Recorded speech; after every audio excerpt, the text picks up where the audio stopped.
დათუნა ვაიმე შვილო შენი ძილი მედენა აქ 4 საათი იწვა ჩემი შვილი არავინ არ მევიდა არ უშველა გარდაცვლილი დათუნა ბერიძის ოჯახი ყველას დასჯა სიტყავს, ვინც 24 წლის ბიჭის სიკვდილზეა პასუხისმგებელი. ახალგაზრდა კაცის სიცოცხლე აქ, ამ ტერიტორიაზე სატვირთო ამწეს ქვეშ დასრულდა. დათუნა ბერიძე დენის დარტყმის შედეგად გარდაიცვალა. ვაიმე დათუნა დედა რა შვილი მომიკლეს ხალხო თქვენ არიცით მაზუთიანი ხელებით წევიდა იმ ქვეყანაზე მაზუთიანი ხელებით და სამსახური რო არ დაკარგოს ვისიც იყო მანქანა იმას უთქვია გზად მიდიოდა კი არ გაამხილა რომ წარმოება იყო წარმოებამ არ მომისამძიმრა უბრალოდ ელემენტარული არ დამირეკეს არც სამძიმარი არ მითხრეს ტერიტორია სადაც უბედური შემთხვევა მოხდა რუსთავის აზოტის საწარმოს ეკუთვნის ნეიტრალურ ადგილას 500 კვადრატულ მეტრზე საწარმოს ვაგონების ჩიხი აქვს განთავსებული ტერიტორია სადაც სატვირთო ვაგონებიდან აზოტის სათლებს ამწეს მეშვეობით ტვირთავენ დათუნა ბერიძე ქობულეთიდან იყო 24 წლის ბიჭი ამწეს მძღოლად იყო დასაქმებული. სატვირთო კერძო პირს ეკუთვნოდა და ახალგაზრდას მის სამართავად საჭიროების შემთხვევაში ქირაობდა. ეს სად მყავს ხალხო? ეს 2 წლის გოგო დატოვა დარბის მამას ეძებს. მამას ევით არისო. ურმე გზად მიდიოდა, გზად კი არ მიდიოდა, აქ მუშაობდა. დღეში 1000 ლარიანი არის ამ წარმოებაში ის მანქანის პატრონი 2 მანქანას ამუშავებდა. თვითონ ჩემი შვილი გაწირა აქით ამასთან დააყენა და მეორე კრანით იქით ხარეს თვითონ მუშაობდა. აქით გადა ჩემი შვილი ყლუჩი გულზე დადებული აქ ერექტო მკვდარი.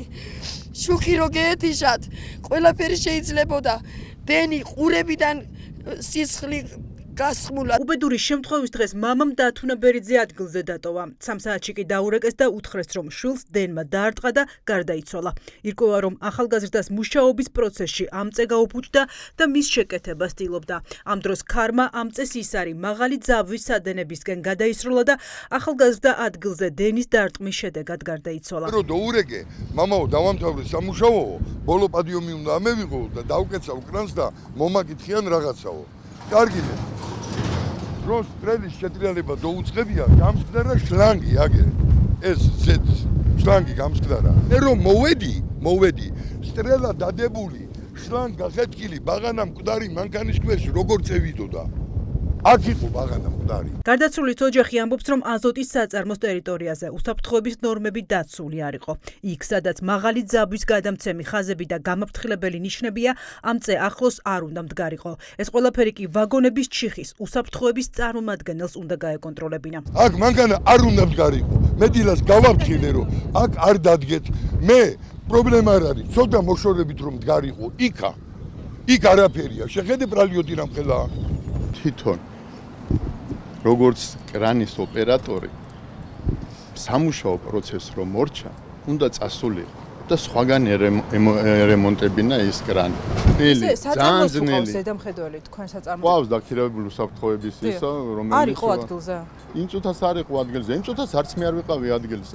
ამწეს მეპატრონე ამბობს, რომ შემთხვევის დროს ადგილზე იმყოფებოდა არც ის და არც გარდაცვლილი არავის გაუფრთხილებია, რომ მაღალი ძაბვის გადამცემ ბოძთან ახლოს არ უნდა გაეჩერებინათ. მომხდარს ვასო გავაშელის შემთხვევითობით და უბედური შემთხვევით ხსნის. მწეკრანი მაგ ტერიტორიაზე უნდა მდგარიყო თუ არ უნდა მდგარიყო, ეს მაინტერესებს.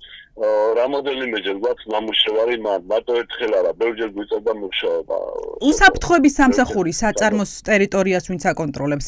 ის მაინც თუ არის, ვთქვათ, პასუხისმგებელი, რომ აი ტერიტორიაზე მსგავსი შემთხვევა რომ არ მოხდეს უბედური, აუკრძალოს მაგალითად იქ დგომა. მაშინ ჩვენთან არ მდგარან ბავშვების დაეშალათ ხო აღარ დავდგებოდით, კაცო, უსაფრთხოების სამსახური ყოფილიყოს, ხო აღარ დავდგებოდით ჩვენ იქ სამუშაოდ. შემკვდარი მშობლები პასუხებს გამოძიებას თხოვენ, ვის დაუდევრობას ემსხვერპლა მათი 24 წლის შვილი. გამოძიება გაუფრთხილებლობით სიცოცხლის მოსპობის მუხლით მიმდინარეობს. პოლიციას პასუხისგებაში ჯერ არავინ მიუცია.